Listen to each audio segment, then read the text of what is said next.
Hey guys.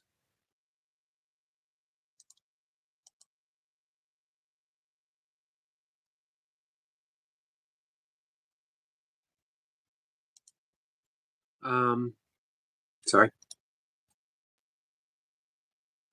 taking care of a few things as we talk.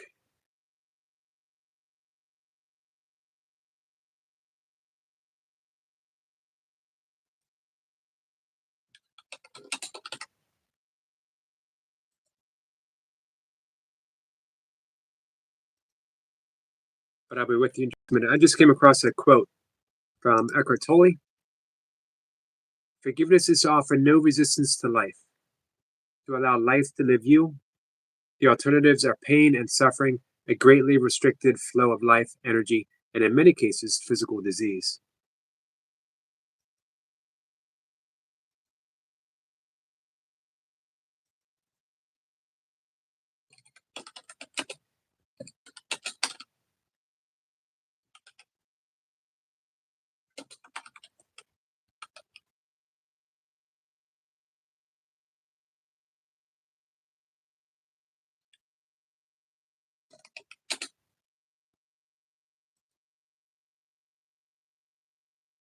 All right, sorry. I was just posting something. I made for the members channel, I made a sleep meditation. If anyone finds that helpful, let me know. I hope so.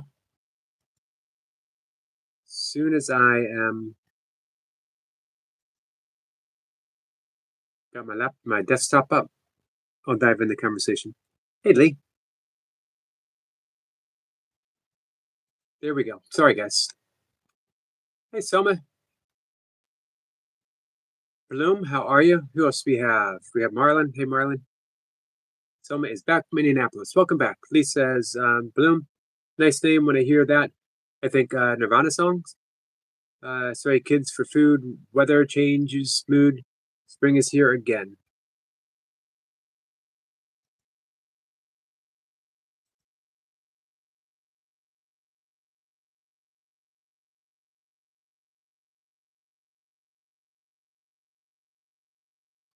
So welcome in, Coastal Bloom. I appreciate you being here. Hey, Michael. Michael drops a link for his new episode. Guys, make sure you check it out. Our friend, the multi-talented Michael Burkeen. Michael, I'm glad that you're back on your feet and you're getting your work done, the work that you love. Hey, Sniper. Sniper says, evening, Eric. Evening, my friend. Marlon says, hey there, Yogi Bear. What's up, Marlon? How are you?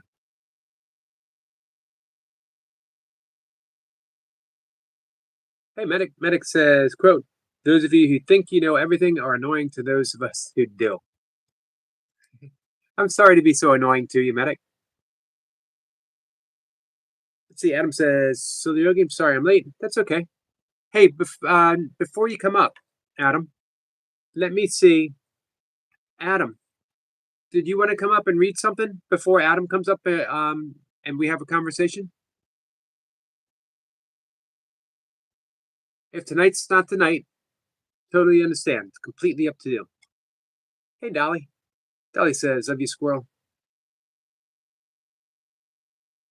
And let's see. Stitch is here. Hey, Stitch. Stitch says, Duncan, Duncan, Duncan. Let's see if that brings him in. Dolly says, you are fine, Lee. It's all good. I'm leaving that out. We don't always need to put that in there, my friend. Michael says, thanks, Yogi. That was tough. I have no idea what type of respiratory virus it is, but I had it. It wasn't easy to get rid of. I know a few people who've had it.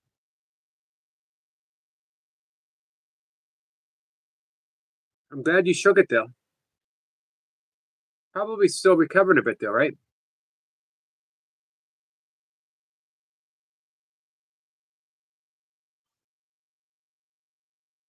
Stitch, how are you? How's it going? How is life, my friend?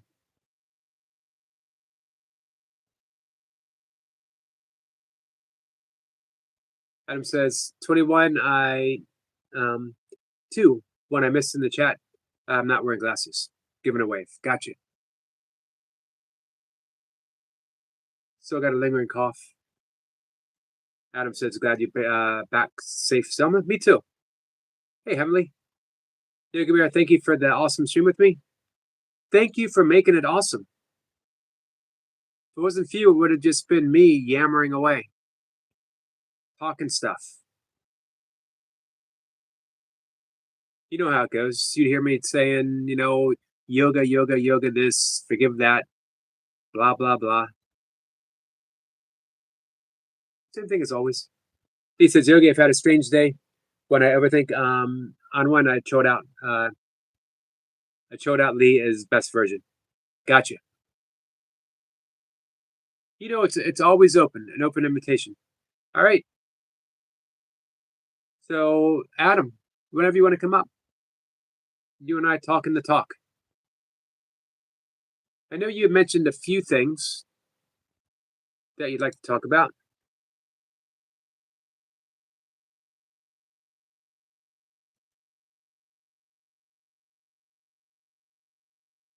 Guys, without going into details, let's send a prayer out to our friend Bumblebee T.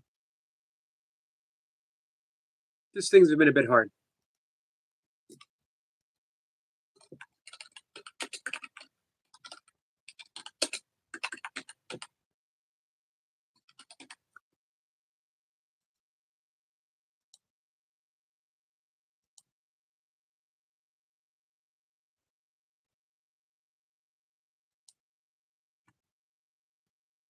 There he is.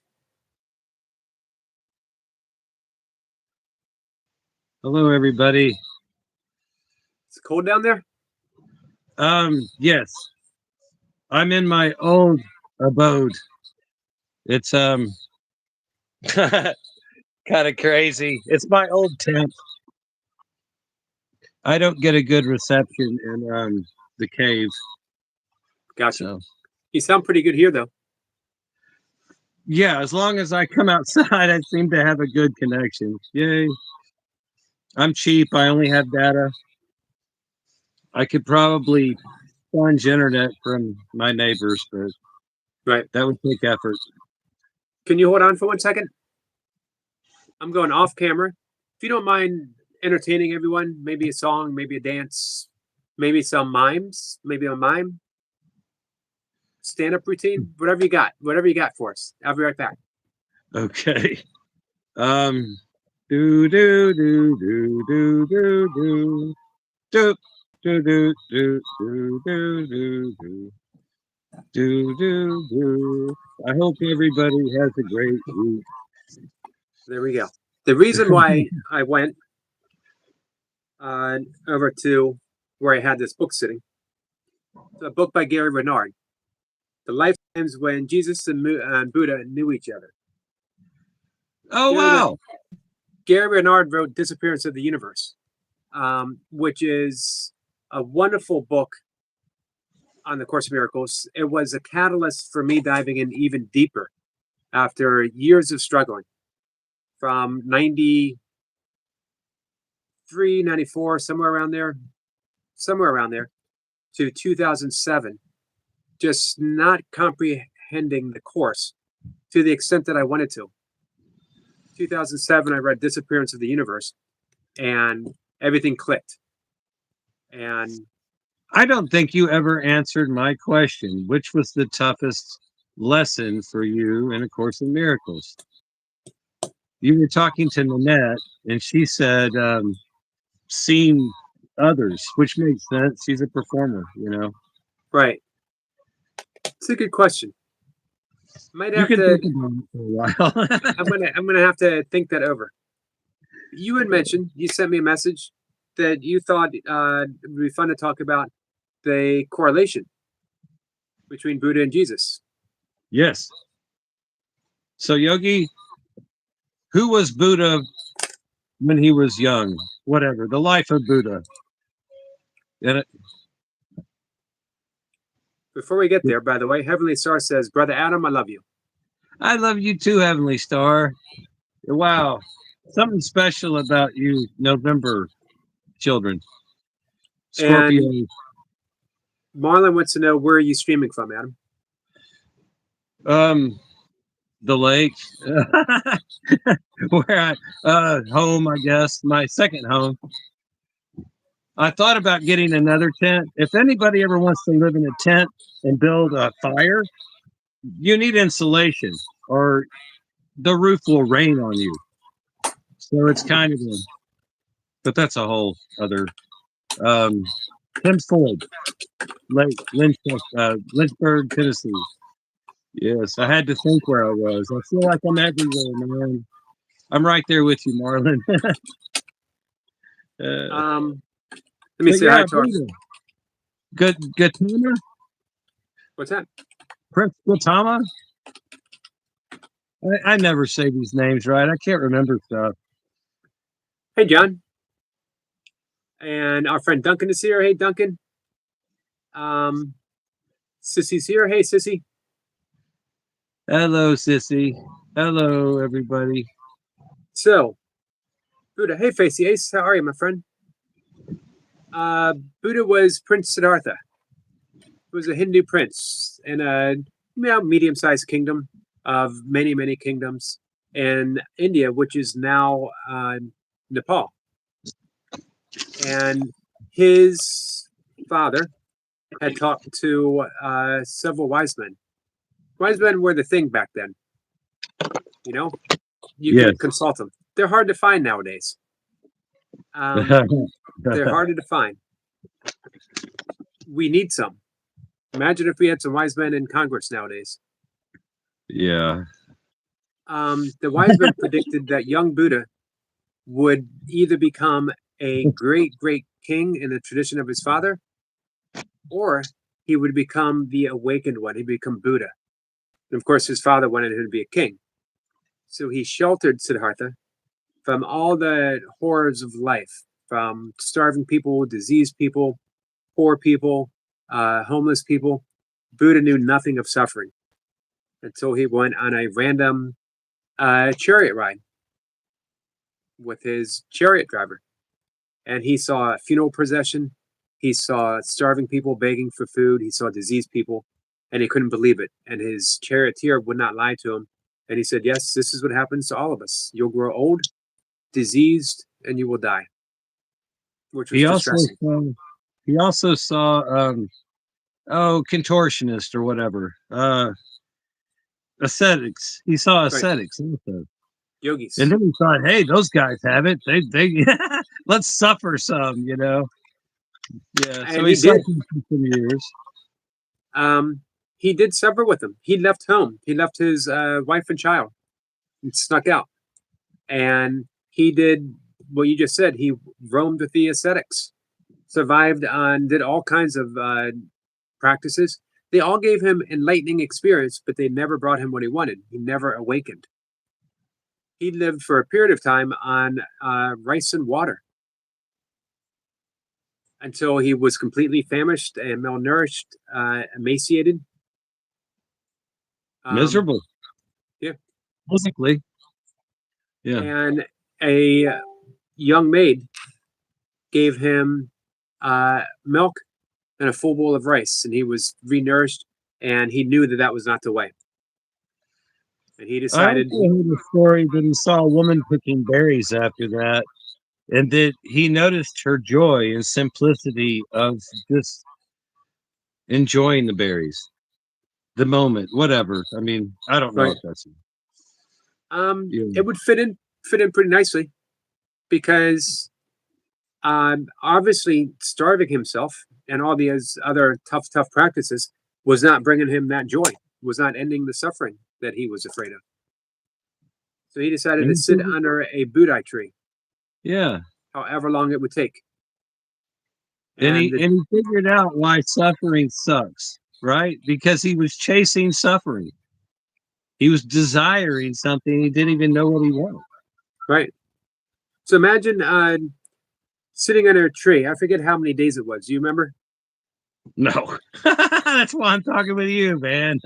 I think it was 3 days without moving. And the demon Maya, not wanting him to become awakened, threw everything at him. first temptations. If you wake up, if you come out of meditation, you can have this and that, all the riches. And then he threw flying demons and visions of horror at him. Buddha refused to move. He came out of his meditation. Can you imagine coming out of a 3-day meditation and the first thing he knew was he was awakened, and he touched the earth to bear witness to his awakening. But can you imagine? Sniper said 49 days. Wow. Can you imagine the first thing after awakening is saying, man, life is really suck. Life really sucks. Suffering. Declaring, I'm now awakened. I'm the Buddha. Buddha meaning the awakened one. And he said, as the Buddha, I got to tell you guys, life is full of suffering. Can I interrupt for a sec? Yep. There's a passage in the Gospel of Thomas that is kind of like this. It says, seek and you shall find, and when you find, you will be troubled. And I would say Buddha's at the troubled stage. And then when you are troubled, you will be amazed. And then something about, read it. Yeah. it's open to interpretations, number 4. Right. Anyway. I'll look for that.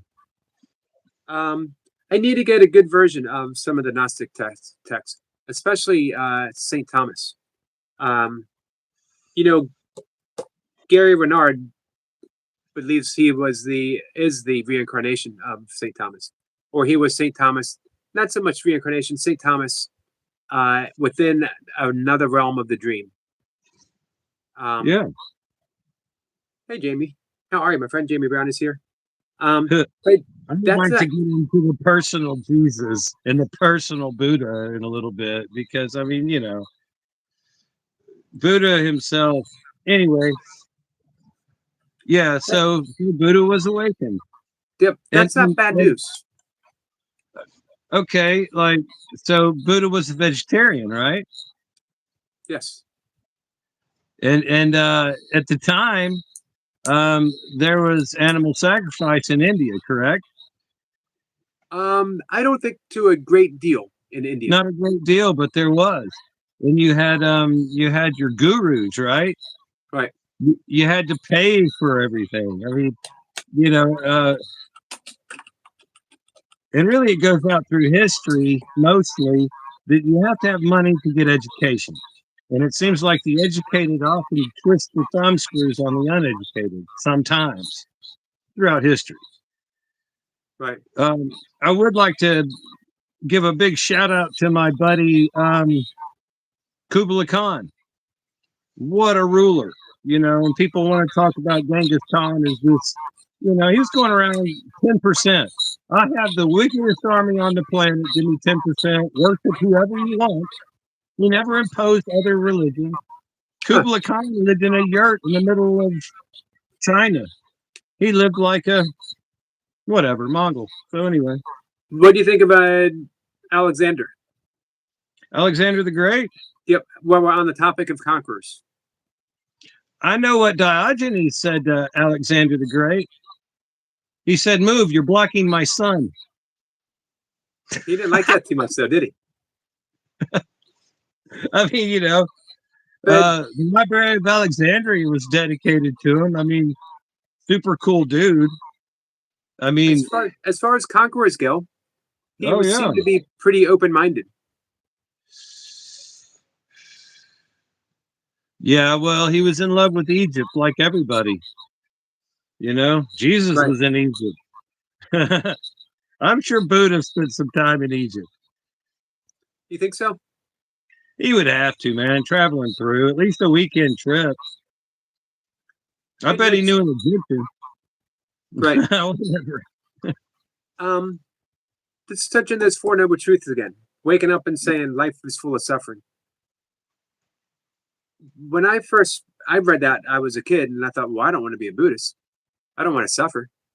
Not quite getting to the second noble truth, which is life is suffering because we seek to hold on. We seek to grasp what can't be grasped. We seek to hold on to the impermanent. That we like what we like, we want it to stay, and we don't like what we don't like, and we want it to leave. But life just doesn't work that way. That's an amazing fact, isn't it? that we It want to is. become one with some people. I mean, we just almost want to jump in the skin of certain people, and other people repel us. So, whatever.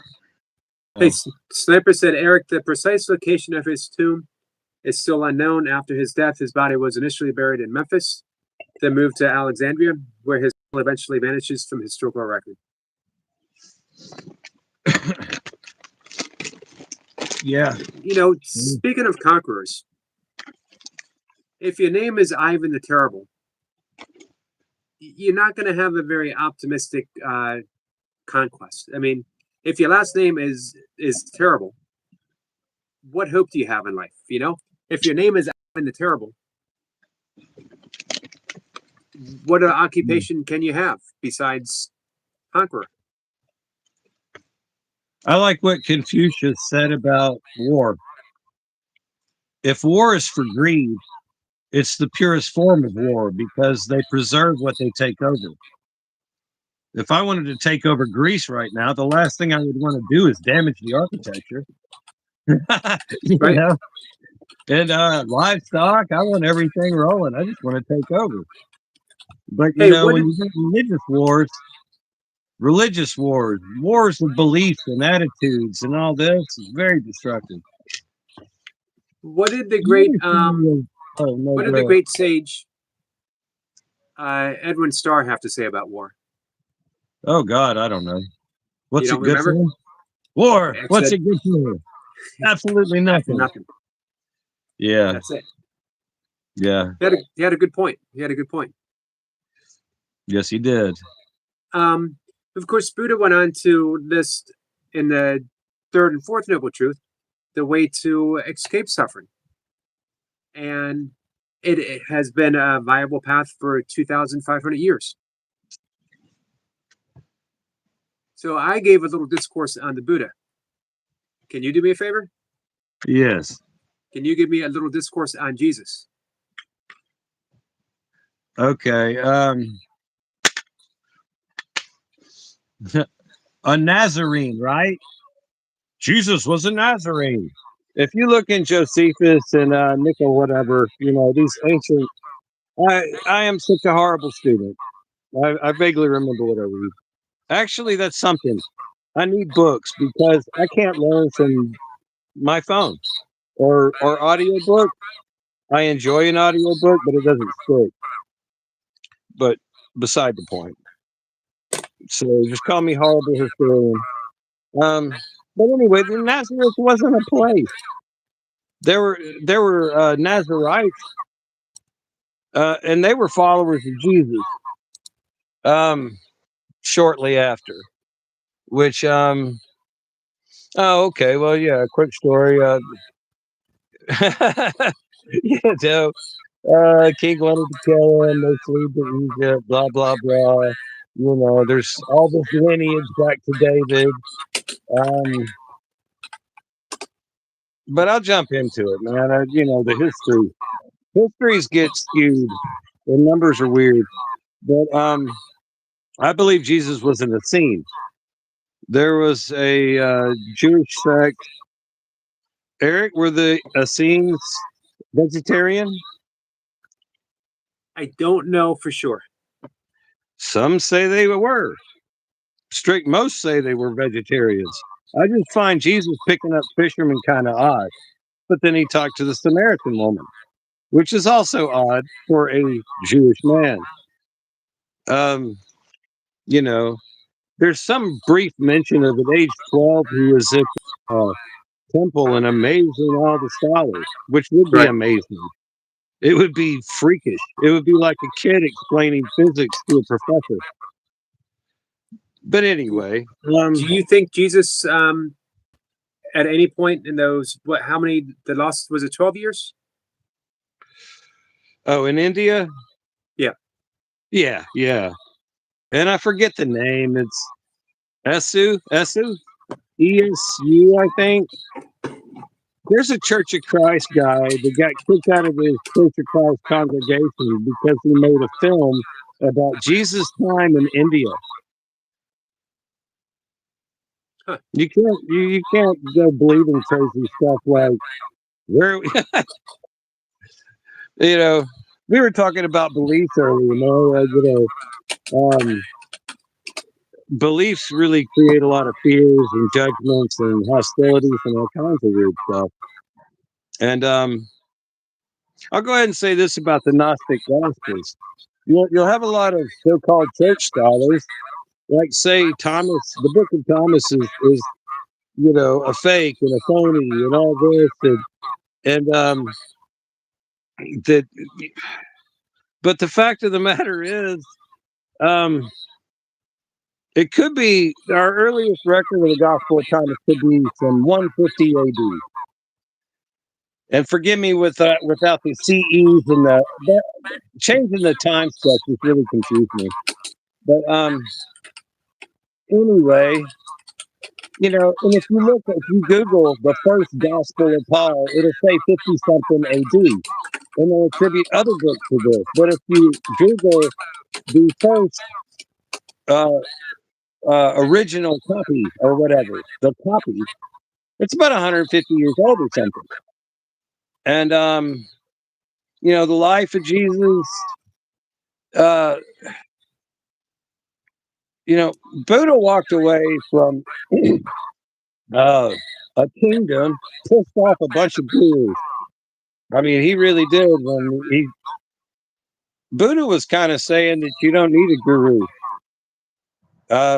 But his answers on God, I kind of prefer Buddha's answers on God the most, honestly. But anyway, He was to let people know, he might not know, he was very non-committal to talk about God because there was no practicality. Exactly. I mean, that's like a moth trying to understand the whatever, right. The whole entire universe. And what's the point? Because just be a moth, man. Mothman. Anyway, I think that's a movie. Wow. Yeah, but so the first miracle of Jesus was water to wine. But he said, "Woman, my time has not come yet." But the first thing he did, and oddly enough, this is in the Gospel of John, which I found refreshing, because I'm not really a huge fan of the Gospel of John. But it talked about him releasing the animals and ripping the money changers out. And, this isn't some, organic grocery store on the corner. This is the temple.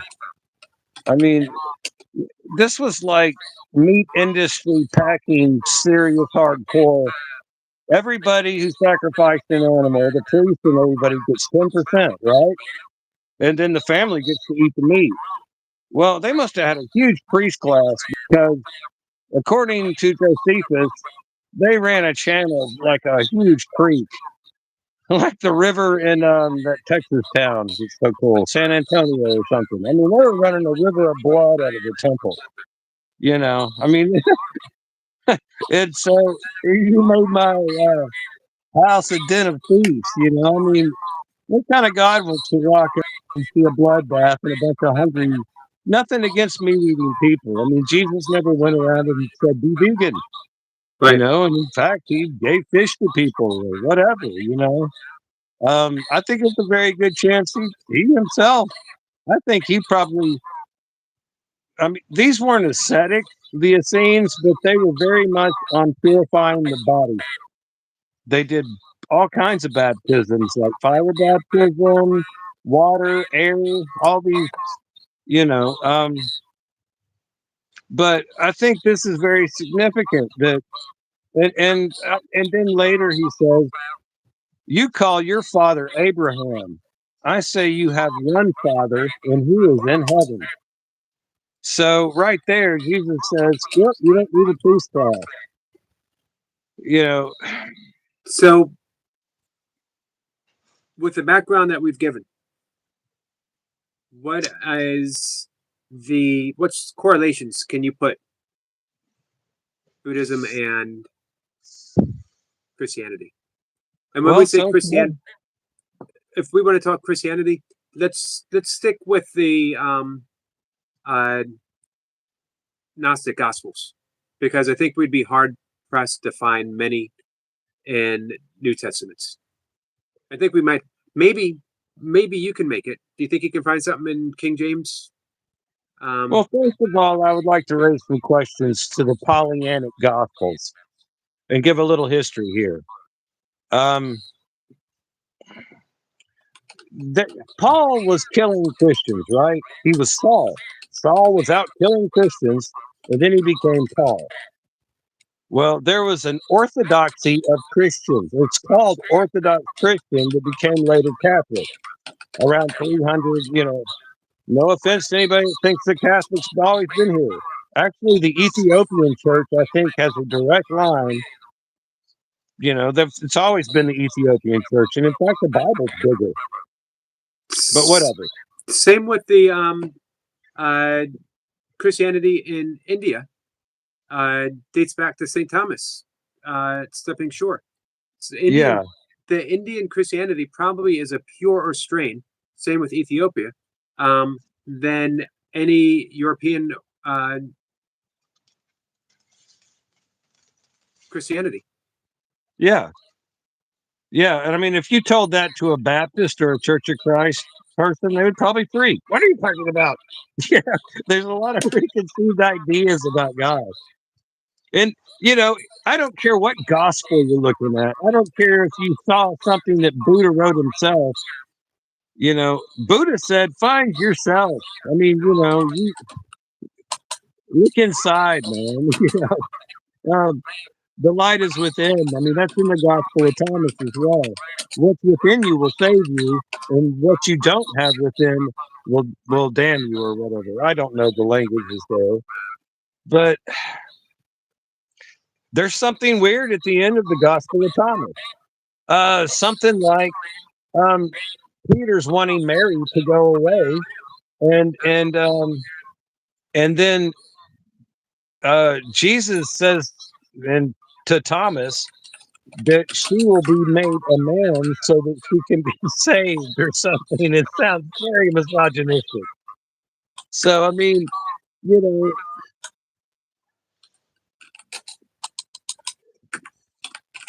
but yeah, you don't need a priest, you don't need an intercessor. You God, to me, God is right in front of me. This screen, this candle, this abandoned tent, this whatever, I believe God's always talking to you, It's right, it's in your face. And the more aware you are of it, the more communication you have. But I guess I went off topic there. No, we don't have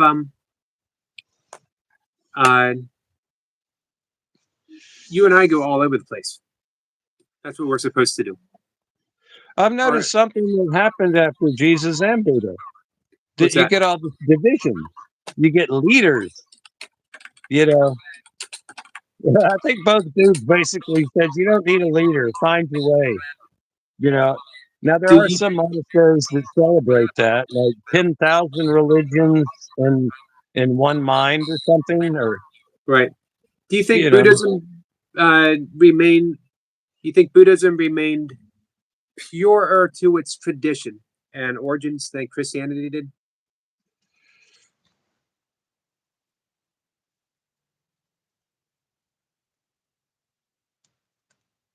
Yeah, I mean, because the conceptual God is removed. That helps a lot. Right. A whole lot. My life changed when I realized God didn't hate me. And then it got even better when I realized God kind of loves me. And it seems like the more I dig that, What how'd that realization come about? I had a similar epiphany. Well, I did a lot of deep dive before I came across the Course in Miracles.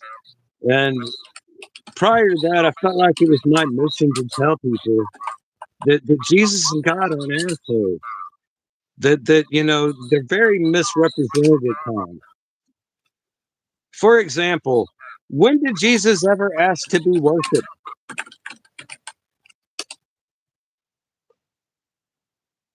Did he? Not to my No. knowledge. Did he ever turn anybody away that grabbed his clothes and kissed his feet? I No. don't know. No. No. When somebody grabbed his garment, you know, oh, it was like, your faith is, washing the feet. This perfume could feed a village. And it's like, Jesus is like, you always have the poor. Leave the women alone, you asshole. I didn't say that, but I think he'd get a chuckle if he heard me say that. Right. But anyway, yeah, I mean, Jesus didn't ask to be deified. Buddha didn't ask to be deified. Buddha was very clear that when he was asked, "Are you a god?" and he said no. Yeah. Are you a saint? And he said no. You know, they kept asking, and they said, "So what are you?" And he said, "I'm Buddha. I am awakened." Maybe he came back a second time and said, "You know what? Yeah, I am God, and so are you." There you go. Which was really the message that Jesus was given. That's the message Jesus gave. Yeah, I'm God, and so are you. It's funny, Jesus gave explicit directions on how to get to heaven. Yeah. Yeah, And he did. we immediately looked in the opposite direction. We threw away the map. I mean, what is forgiveness in the Bible? How does Jesus explain forgiveness in the Bible? The plank and the dot. Right. First remove the plank from your eye so that you can see clearly to remove the speck from your brother's. I mean, if you want to be a judgmental person and you heard that, if that was echoing in your ears. And I think there's a lot of beautiful stuff that happens in Christianity. A lot of people are like, Christians, I mean, my aunt is one of the most beautiful people. And I feel for her because a lot of times, I mean, she believes in an eternal hell and stuff, which is, whatever. But I feel for them. I mean, it breaks her heart that she thinks, somebody's a drug addict. Well, if they die as a drug addict, according to Christianity, they'll burn in hell forever. I mean, some hardcore. You won't find that in an Episcopalian church, but whatever. Very judgmental stuff. Which I never finished the history though. I mean, Paul was killing Christians, and then he's part of the Orthodoxy. Well, okay, John. The Gospel of John might not have been John. A lot of people like to attribute it to John and Revelation to John. Revelation is definitely from John.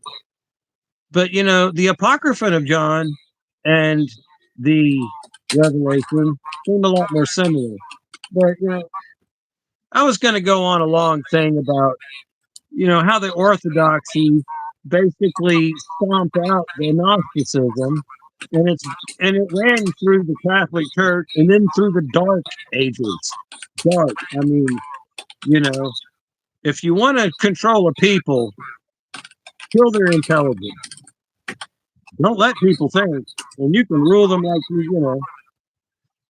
So whatever. I went off on a tangent again. I'm sorry, Yogi. That's all right. I enjoy the tangents.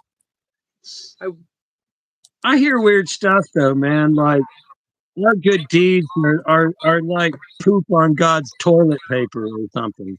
And it's like, God dang. I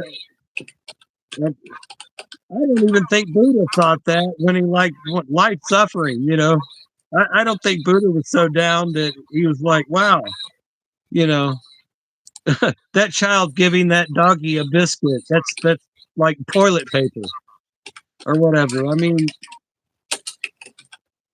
let's go to AI for a second. Okay, cool. Correlations between Buddhism. Well, let's not go Buddhism and Christianity. How Let's be about more specific. Gnosticism? Let's see first with the original question that you had, or what you want to talk about, uh, Buddha and Jesus, and then we'll go Buddhism and Gnosticism. I will mention this. Who was Melchizedek? Say that again. Who was Melchizedek? I don't know. Wow, you should have studied in catechism class, Yogi. No, I'm kidding. Melchizedek was the highest priest of God who helped Abraham out. Abraham gave Melchizedek 10%. There's a very brief mention of it, but he is the highest priest of God, you know, like possibly the king of Salem or something. But so he hooked Abraham up, you know. So God's line comes from Abraham. Well, there's a lot of, you know, some people believe Melchizedek was like Jesus. Okay, you know, we're way back in history where people make up words like gopher wood and stuff, you know? Right.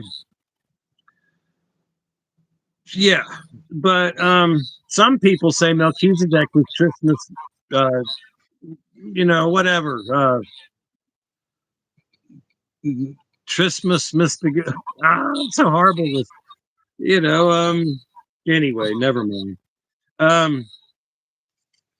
That's bugging me. I can't think of that. But anyway, so a lot of people would Jesus was king, right? Was he? He was king of the Jews. It was put on the cross. King Right. of the Jews. Okay, so he actually got a title at the end. Right. I think he would have rejected personally that title.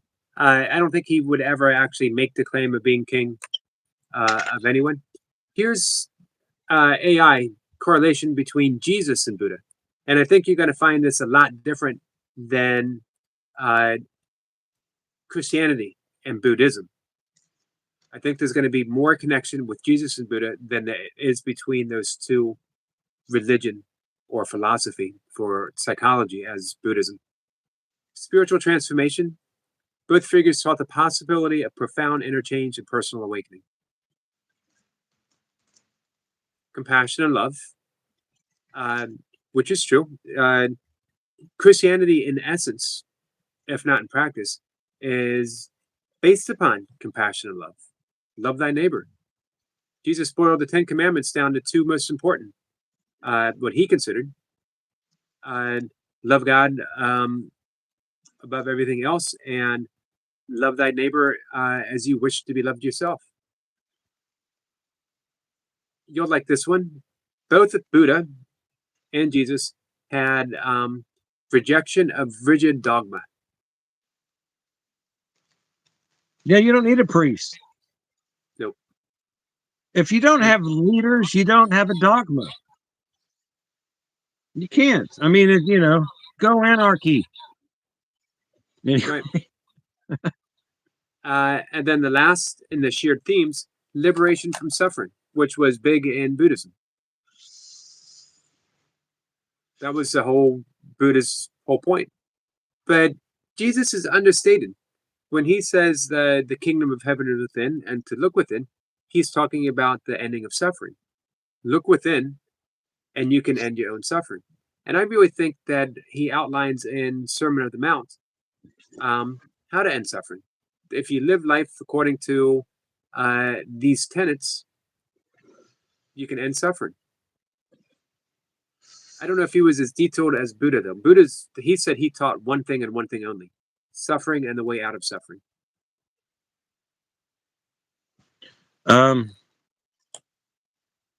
Yeah. Yeah. So I liked AI's answers. Yeah.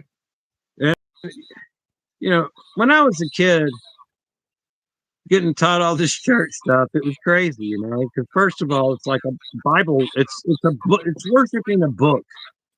The Bible is treated like some sacred object. It's a printed piece of information. One thing about Buddha, when someone asked him about God, I forget where I read it, but it's kind of like you're trying to, people want to carry with them through eternity something that is just not the ego, the personality, what I believe about myself. I mean, you hear real primitive talks of heaven. I'm going to meet Billy or Bobby in heaven and all this. And I mean, it's beautiful, you know. One of the last church lessons I heard was that it was the debate between Paul and James, faith and works. There's a debate in the New Testament about faith and works. Paul was always pushing the name of Jesus, worship, worship, worship, like some kind of witchcraft thing. The name will save you, and all this other stuff. But James said faith without works is dead. But you know, Paul said great things, a beautiful love line. But really, Right. prior to that, he's bragging about, you know, how many tongues he can speak and whatnot. But back to stay on task, Scott. Oh man. What was it? I really didn't want to go to that negative place. What were we talking about? The correlations between Jesus and Buddha, and then I wanted to move on to correlations between Buddhism and Christianity, and then finally Buddhism and Gnosticism. Okay, what would Buddha say about faith and works? Or not faith, but practice and works. I mean, well, actually, faith is an understated tenet in Buddhism. You are to have faith in your own Buddha consciousness. You have faith in the Sangha and the community, and you're to have faith in the words of Buddha. So faith does play a role, and deeds, of course. Buddhism is a deeply ethical practice, as is yoga. You know, what do you think Jesus would say about faith? It's a good question because, you know, Christianity itself is based upon faith that Jesus is the Son of God and that it's through salvation, or that through faith we get saved. That's where our salvation lies. This is where I find a little bit of difficulty in Christianity, is they don't lay out a path. There is Sermon on the Mount, but I'd like that explicit in Buddhism. There's the 8 points. Do this and you'll awaken. Jesus says the kingdom of heaven is within, but I would have liked, and here's how to get there. Well, he does say that, I believe, but it's just, you know, here and there. It's not structured so well like the Chinese people tend to do. They're like build-up. But you know, he opens with build your house upon the rock. You know, build your house upon a solid foundation. You know, there's talks about, but for example, many will say to me, Lord, Lord, did we not do this and that and do this and that? And he says, when I was hungry, you didn't feed me. And when I was thirsty, you didn't give me drink. And they said, when did we do this, Lord? And he said, whenever you refuse anybody food or drink, you do it to me. So as far as, I mean, one thing I noticed about Buddha and Jesus is its practice. There's no dogma there. That comes later with Pollyannic craziness and a bunch of it would almost be near impossible for the apostles not to be somewhat misogynistic, considering where they were coming from. Right. You ready to dive into AI on correlations between Buddhism and Christianity instead of Buddha and Jesus? No, No? no, because I mean, what you already said it. The main thing is the sacrifice. Well, Jesus is the sacrificial lamb. right. They're just continuing the animal sacrifice. You know, instead of shutting down the money making temple, you know, we're just going to sidestep and make Jesus the sacrifice. They actually save money that way because there's no cows involved. Right. It's just guilt and shame. I think you might find this interesting. AI talks about the similarities, ethical principles, that both teachings strongly emphasize compassion, kindness, and overcoming hate through love. Spiritual perfection. Both religions aim for spiritual perfection and both encourage adherents to transcend the material world to find true happiness. Now, I think this thing, in essence, here's the big And difference to me. A Buddhist actually puts into practice all of this stuff. But I don't think. Go ahead. both groups are guilty of what their masters warned them against, and that is warring with another person. You know, True. anytime you have a certain group of Christians fighting another group of Christians, which has often happened, you know, or any other person for that matter. I mean, Buddha or Jesus were not saying war, war, war, but you know, but I'm sorry I interrupted there, That's okay. but yeah, but yeah, it's a All right. Buddha has the way out of suffering, right? But whenever I have to sacrifice something to to a god, to appease a god, then then guilt and shame is often obviously I've done something wrong. In the book of Psalms, all God wants is a broken and contrite heart. And oh, by the way, if the Essenes didn't eat meat, do you think they sacrificed animals? No, the Essenes did not sacrifice animals. You know, there Right. were all kinds of different groups of Jews and stuff. But I mean, Buddha would never, I don't think, say shame on you. You know, and it's the only people that Jesus ever picked on were, "Woe, you scribes and hypocrites." Right. You know, Lawyers. So here's my take, and then I want to go into Buddhism and Gnosticism. That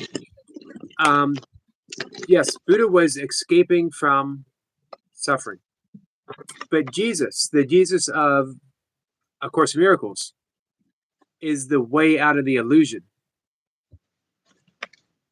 And that's why I fell in love with A Course in Miracles. I had experiences with Buddhism. I attended several Buddhist retreats. I practiced Buddhist meditation for a while. I went to the Insight Meditation Lectures by Tara Brach, who's a pretty well-known Buddhist author. And I do love a whole lot about Buddhism. I love that emphasis on that we can all escape suffering, and here's how to do it. I love the pragmatic lessons of Buddhism. Do this, and you escape suffering. And I found that modern Christianity didn't quite have that. That life was full of suffering, and when you die, you'll be saved. Thank you, Heavenly. But Course in Miracles had a very Eastern approach to a Western ideal. That not only can you escape suffering, but you can leave the illusory world completely behind and take everyone with you in a very simple way. Forgive the world, forgive the illusion, forgive that this is actually happening, and keep bringing your mind back to reality. And reality is love. yeah. Hey, I gotta get a sip of water real quick. Yeah. Keep my- Okay.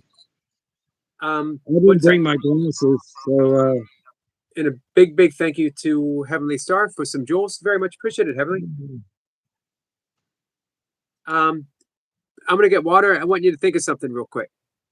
Gnosticism, Buddhism, they both have escape from suffering. They both say the world is an illusion. They both place emphasis on wisdom. And of course, Gnosticism, it's Gnosis, and Buddhism and yoga, it is jhana, knowledge, and transcendence. All right, I'll be right back.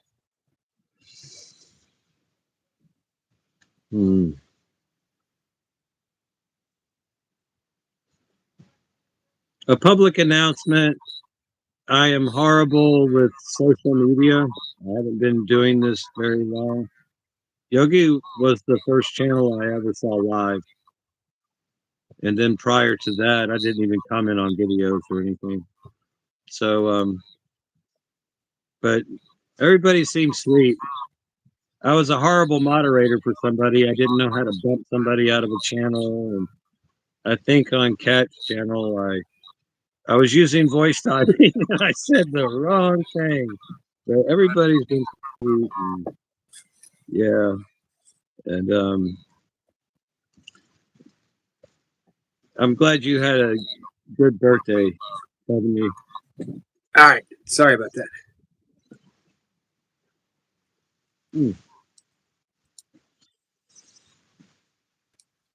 You know, when Nanette was up and talking,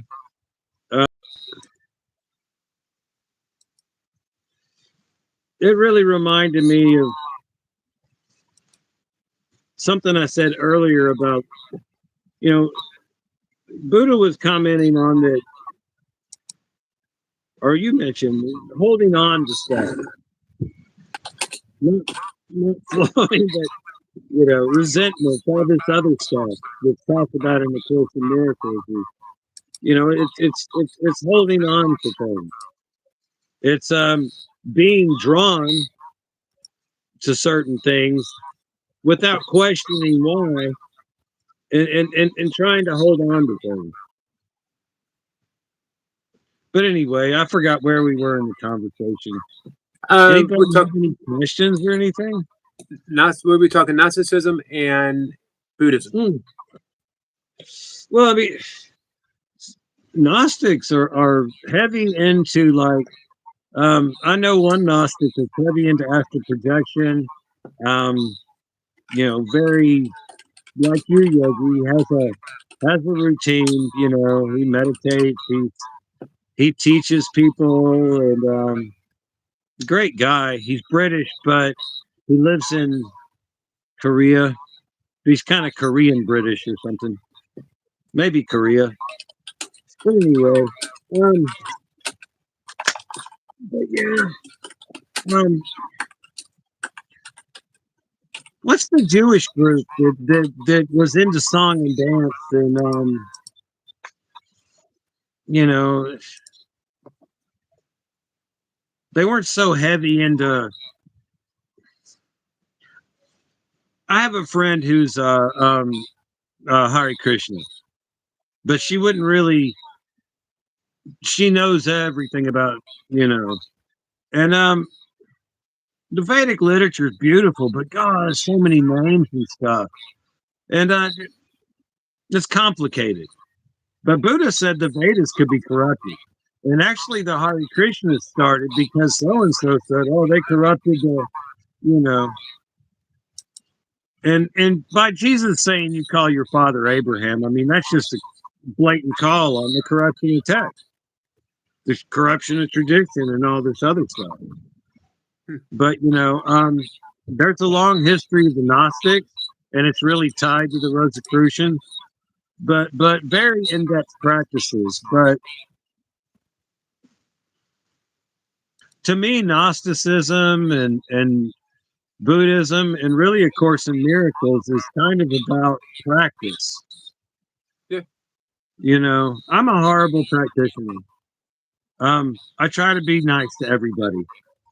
And if I feel weird when I meet somebody, I really do ask myself, what the hell's that about, man?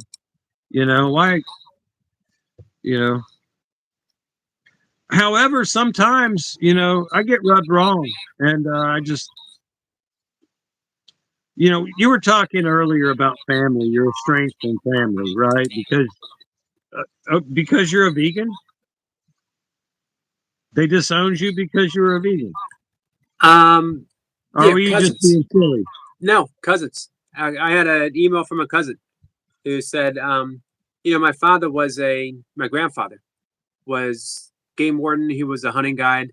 Uh, he lived for being out in the woods.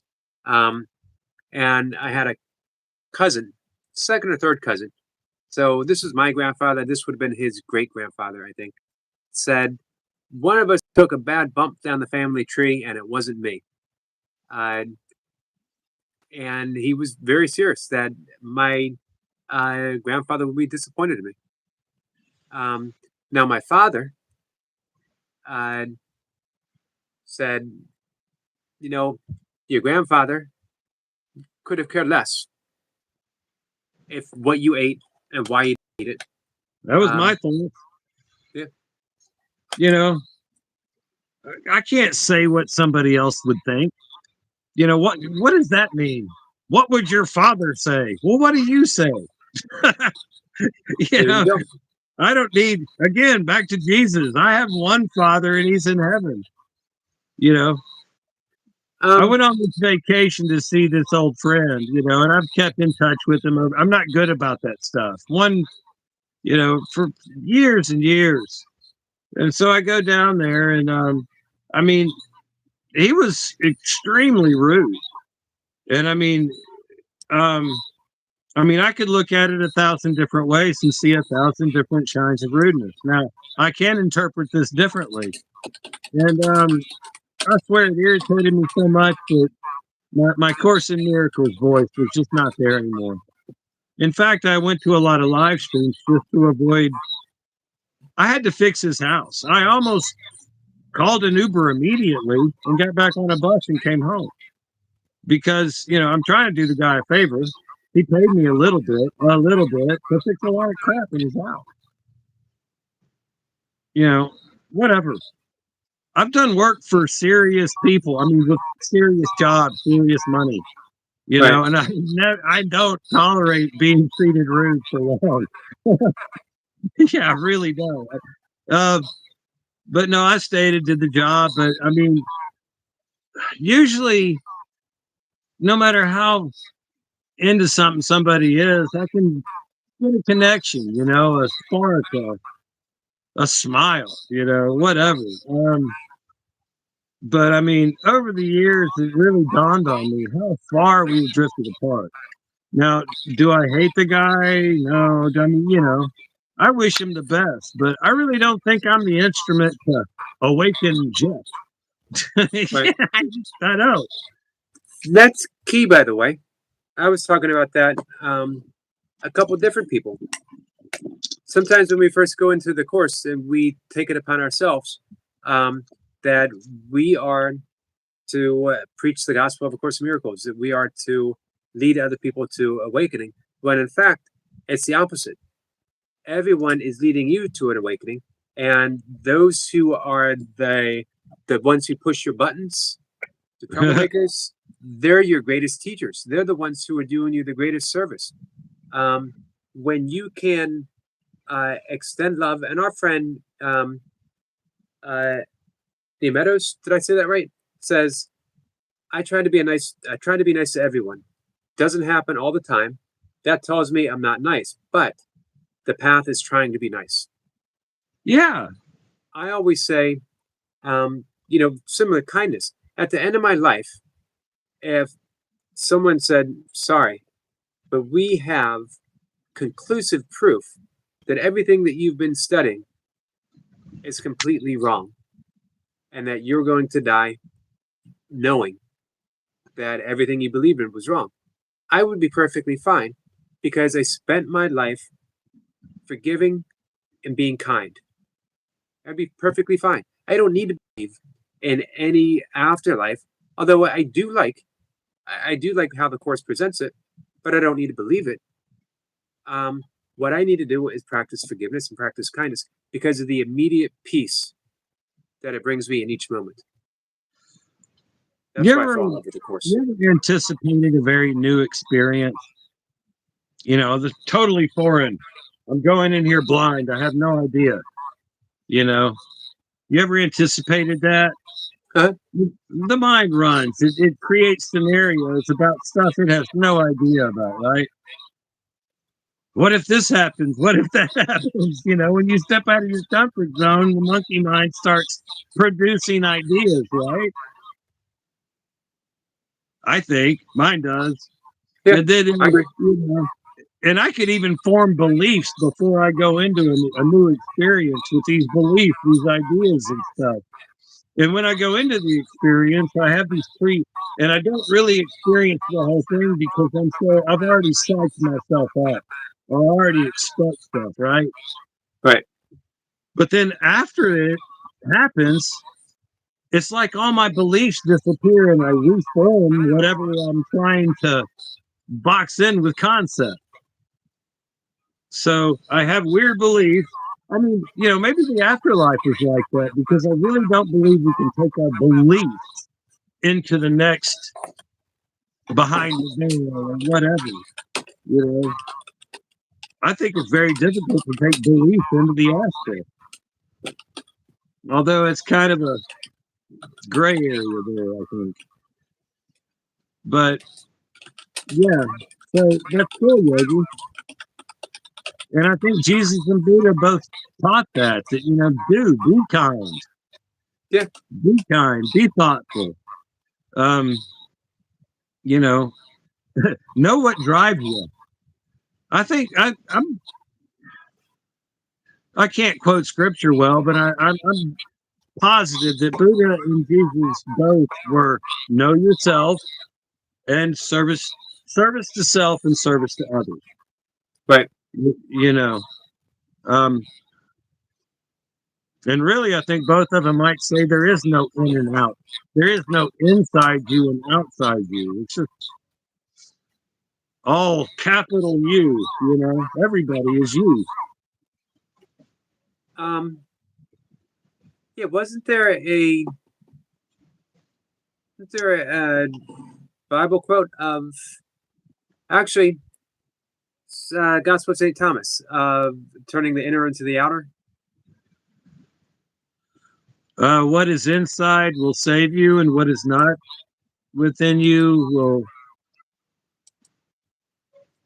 damn you. Or, I mean, these translations are weird because I hate to say damn or whatever because, you know, people think hell is an eternal flame when Gehenna is a garbage dump. You know, I did a deep dive into just the Bible. If you really dive into the history of the Bible, you'll find a lot of, you know, no, I'm not guilty. I don't believe, you know, people want to put emphasis on the sacrifice of Jesus or the cross or whatever. And then, you know, I think it's because people don't believe in miracles. They don't believe in the resurrection. Well, the resurrection is the whole point.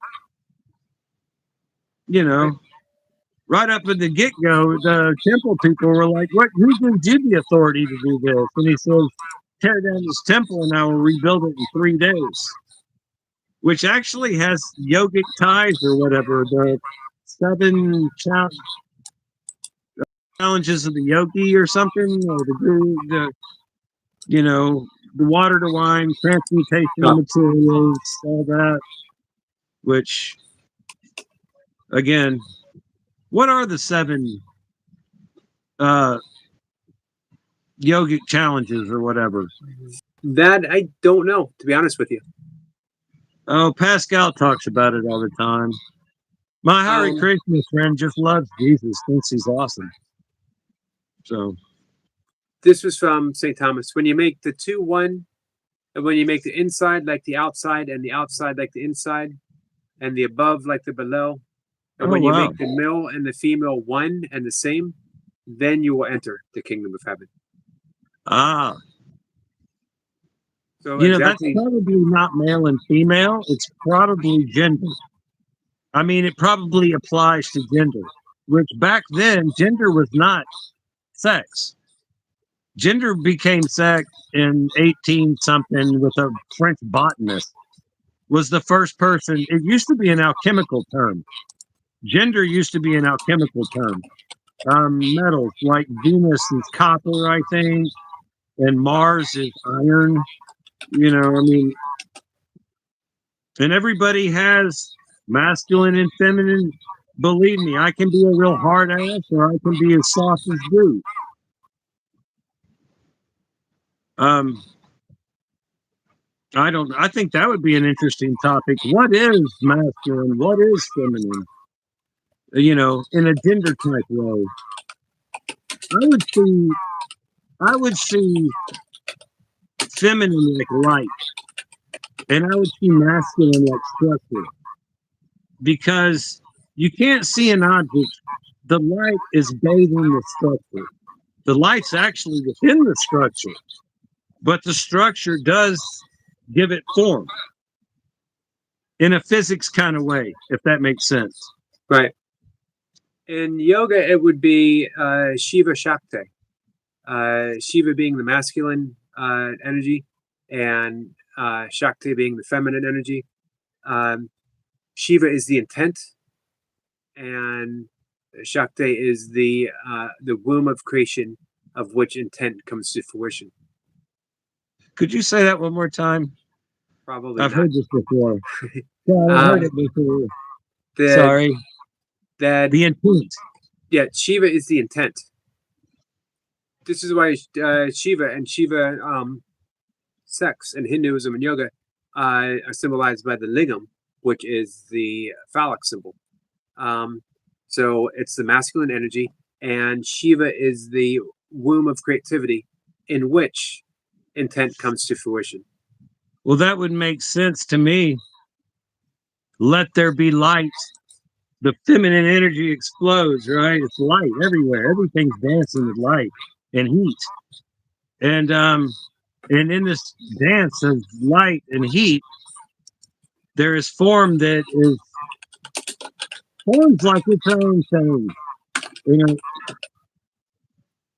know, physics kind of confuses me, but I like being confused. But you know, everything is wave, but wave has tendencies. You have energetic and wave-like tendencies. Right. So that would be the Shiva, the tendencies, and the Shakti is the ever-flowing woo funness or whatever. I'm alive. It gives life to form. Which, yeah, if I'm at parties, I always prefer the ladies. Although some dudes can really dance. I never was a good dancer. I'll dance anyway. I was a Grateful Dead dancer. Yeah,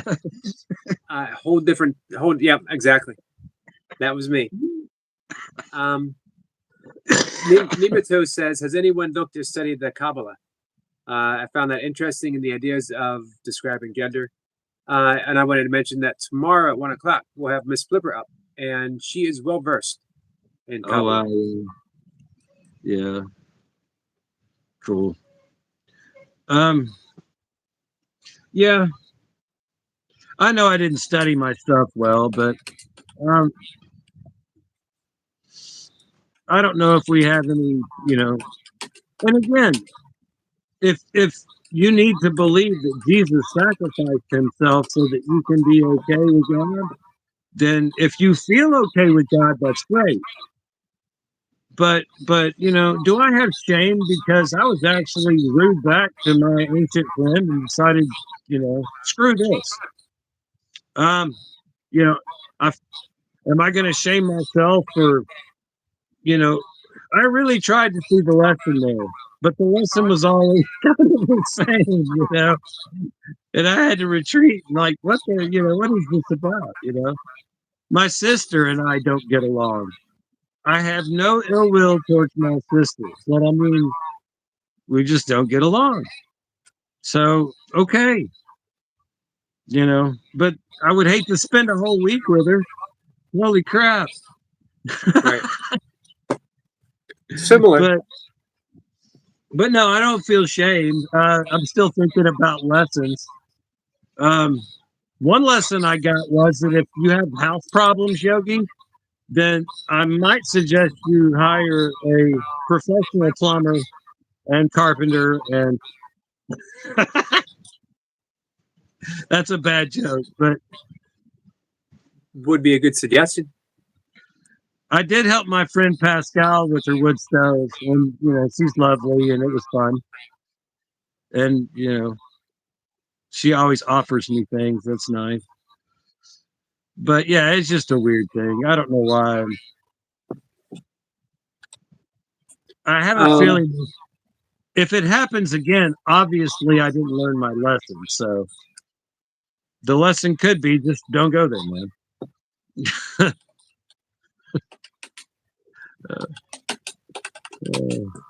our Yeah, friend Long. What's that? it was fun talking about history. Yeah. I would say, making people stupid in history and stuff like that. There's a lot of people who have been taking down Southern bust of Confederate soldiers and certain people in history. This is a thing, where they want to remove offensive characters in history. Well, I mean, good luck for me because Jackson's on the $20 bill. Every time I see a 20, I get to see Andrew Jackson and think, oh, I'm not, you know, I don't have anything against Andrew Jackson, but I would hate to miss out on the beautiful coming of the new earth because I had a bug up my butt about some ancient Confederate like character type guy. Right. Anyway, Sure. But I think that's wrong. I think that there should be plaques there. You know, if I saw a Confederate soldier that was a whatever, or maybe I should present my case. If they have a controversy in history, instead of erasing it, let's bring everything forward. You know, I could write. I'm sure people could write books on the Trail of Tears and have 3 copies right there next to it. Andrew Jackson statue. I think that and man, I enjoyed so much Nanette's. She blew my mind. I think she's an extraterrestrial or an alien. I mean, wow. Next time she comes up, we can ask her. I enjoyed very much. She's been my highest guest views of any. If I had money, I'd get her to work on my neck. Oh. Yeah. I think you're gonna like a lot of the people we have up this week. Well, I feel very honored to be here. I'm like a newbie Course in Miracles student, and my history is real sketchy. You know what? But you strike me as a very sincere practitioner, and I don't mean sincere as in you're doing the lessons every single day and you're doing them as strict as possible. I mean sincere in that you're living a life of kindness and forgiveness, and in the end, that's what we're asked to do. And it doesn't mean that you're. I'm not saying that you're perfect at it, or even great at it, or even good at it. You might be, but you're sincere. My life has gotten a lot better. It sure has. I mean, basically, if you can reconceptualize where you are, all of a sudden, the moment when you ask, "Can I see this differently?" it brings you into presence, right? Right. Because you have to ask, well, what can I see? I'm here now, and but there's so many.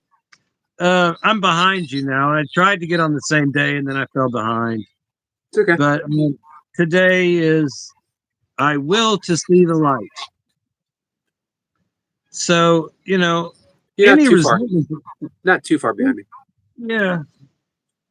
But, Have you ever wondered? Go ahead.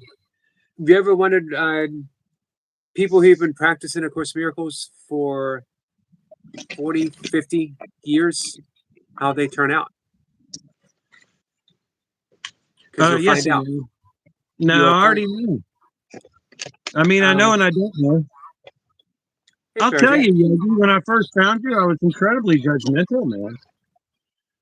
Incredibly judgmental. And I mean, I couldn't get around it. It's the same thing as the apostles not being misogynistic. They grew up because I was not on social media, man, at all. Right. I mean, at all since AOL days. I decided AOL, no. My friends are not. I'm not online. I just stop and play chess all the time. But yeah. So how long have I known you now? Maybe 8 months, 6 months. Something like that. Okay. By the way, Well, thank you for being a member. oh, yeah. You're welcome. Thanks. Yeah. Appreciate that. The reason I was asking about long term practitioners. Tomorrow, we have Dub Fishman coming up, who has been practicing the course for 50 years. 50 years. That's pretty amazing. And then Tuesday afternoon, we have Vicky Pope. She's been practicing since 1982, and I've had the privilege of texting with her and a phone conversation, some emails. Quite possibly the most loving person I've ever met in my entire life. That I'm cool. That's all she has to give away, and I think we talk about in yoga, we talk about awakening, Buddhism, we talk about enlightenment. In the end, if the very best that happens to you is that all you have to give away is love, I think you're doing a pretty damn good job. Yeah. Yeah. I'm trying to figure that out. I mean, how to give more love away. I do well just to give love away, But I'm pretty consistent, I think. I mean, with I don't see a lot of people at shop and but people I meet face to face, I always have a good time and everything's happy and lovely. I try not to strike up conversations with cashiers if they have a million people behind me. Right. But I do try to, if there's a break, I know the people I buy groceries from and stuff. I know the ladies at the bank, and but yeah, I could only assume. I listen to Carol Howell every day. She might come up. That would be awesome. But I'm sure Miss Blipper studied a long time. You've studied a long time. Both her and I, it's about 30 years. Both her and I have been a little over 30 years. Wow. Yeah. So, I mean, 50, 30. I mean, it's kind of like my brother thinks that I'm his youngest. You're my little brother. No, dude, I'm 58 years old. You're 68 years old. There's not a lot of difference anymore. Right. Your body is in worse shape than mine. So, teach me about pain, brother. It's about all he has left to teach me. But I'm learning by myself all the time, You and me both. Hey, I'm gonna have to wrap things up, Adam. It's just about my bedtime. Yeah. Well, that's great. I always appreciate our conversations. I missed the past couple weeks. We haven't had a chance to. I like the fact that it's wide ranging. We never know where we're gonna land, and I like that. I don't plan anyone who comes up, any of the guests. I don't have anything planned what I'm going to talk about, because I just want it to be very spontaneous and to be led where we talk about what we're supposed to talk about. And I always feel that with you, that we get to just cover it all, whatever pops up. Well, when you wake up in the morning, pretty much you're like, where do you want me to go? What do you want me to do? Right? That's in the Course in Miracles, right? It is. I say that every day, every morning. Yeah. Yep. Basically, I start the day with thank you, and then I would make no decisions on my own today. And I ask again the Holy Spirit or Jesus, that symbol of the right mind that resides in your mind. Uh, what should I Well, do today? Where should I go? What should I say and to whom? And then I meditate and do my breath work and meditate. And then I finish with the prayer, I'm here only to be truly helpful, which is just you're a an prime awesome prayer. example of what 30 years does, and The Power of Intent, a good book by I can't think, Wayne Dyer or whatever. I mean, Yep. you I wake got up that. with good intentions. Hey, thank you, Odom. Got 20 joules from Odom. Lucy Nice. said good night to me and to you. Thank you, Lucy. Oh, Good night, my friend. thanks for watching. Um, you know, I feel very one thing I wanted to encourage people to do is let go of shame and fear and stuff, you know? And I know I kind of silly at times. I think I sang "Why Don't We Do It in the Road" or something You a did? long time ago. I mean, um, I had a really cool girlfriend that taught me to lighten up, but not enough. I went somehow my cheap watch got really wound when I was married for a time and took myself way too seriously. I But think you're rediscovering your joyfulness. I hope so. Yeah, I am. I think I'm determined to find a little pound puppy that's. I'm hoping I find Sophie again. I bet you will. Let me say real quick to Long John, asked if we're getting downpours. Not yet, but we're supposed to tonight. Hopefully it'll be over by the morning. Sniper wants me to mod up and Mementos. I would love to. He's been a great addition to this conversation. Here we go. Thank you, everybody, for listening to me and Yogi talk about stuff. All right. Tomorrow, Miss Flipper. And then Dove, D-O-V. So actual name is David, but he goes by Dove. Dove Fishman, 50-year practitioner of A Course in Miracles. He wrote a wonderful, very succinct book. Let me bring it up real quick. Into Oneness, Thoughts and Prayers on the Way. I'm just going to give you a brief little snippet before we go to bed. This is random. The Course comes into our lives and asks for saviors. And here a savior is one who first heals or awakens and then can help in the healing and extending love to his brothers who temporarily saw sleep in the dream. Practicing the Course literally means remembering this and spending time for that. For that is the purpose of time, to begin to let go of dream-like stuff, which we have accumulated along the way, and be with our Father who art in heaven with us. The moments, minutes, and hours spent in this way is practicing the Course. So, yeah, don't think it's all about just doing the lessons. Lessons are just training the mind to remember to extend love in every possible situation. And in every situation, it's possible. And again, I think you do a really good job. When I was in Athens, I could have asked,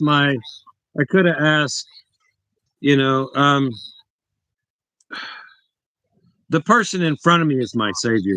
That's one lesson. Who I meet is my savior. Some days I'm the savior of the world, and the people I meet are also, they're my savior. So, I mean, that's why I probably took some time out as well, is because, it's easy to hate politicians and it's easy to forgive them too. But I mean, somebody right in front of you irritating the crap out of you. If you ask yourself, where's the savior?